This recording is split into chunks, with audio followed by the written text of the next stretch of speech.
It was just past midnight, the lake wrapped in mist and the air heavy with the scent of pine and water.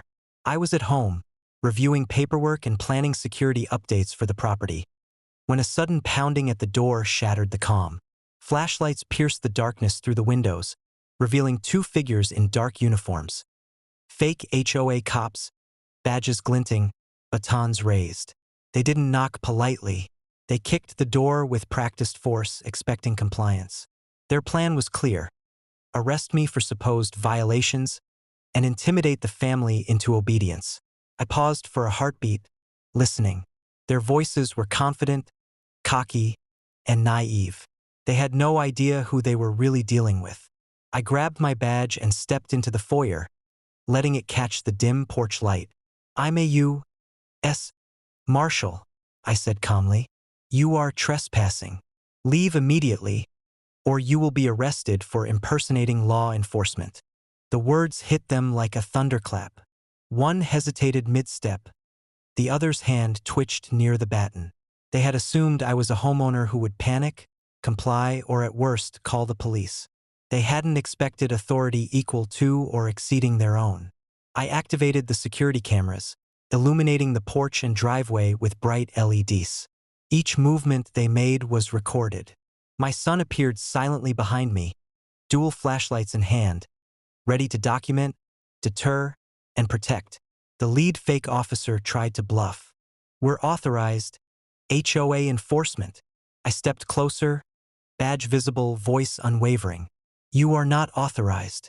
Every word you've spoken, every action you've taken, is now evidence against you. Leave my property or face arrest." Their faces paled.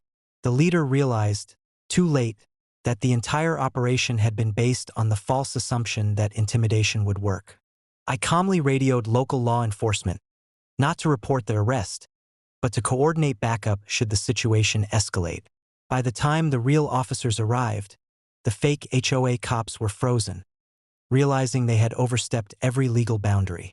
One by one, I escorted them off the property, ensuring they could not claim coercion or misunderstanding. Statements were taken, badges and batons confiscated, and the HOA fraudsters were officially charged with impersonating law enforcement, trespassing, and harassment. Later, standing on the porch, I surveyed the calm lake. The mist had cleared, the air returned to serenity, and my family's safety remained uncompromised.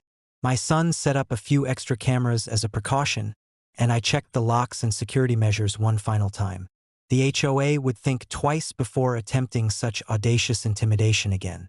News of the incident spread quietly among neighbors and the HOA board alike. The landowner was not just armed or prepared. He was a U.S. Marshal, trained to enforce law and protect property. And somewhere in the shadows, Karen number 16, or perhaps a new contender, would be reconsidering every future tactic. Intimidation, bluffing, and fake authority had collided with reality, and reality had won decisively. That night, as the mist curled above the lake, the message was crystal clear. Trespassers, bullies, and self-appointed enforcers could not overcome preparation, authority, and unwavering resolve. And for anyone who thought they could, the consequences would be swift, legal, and absolute.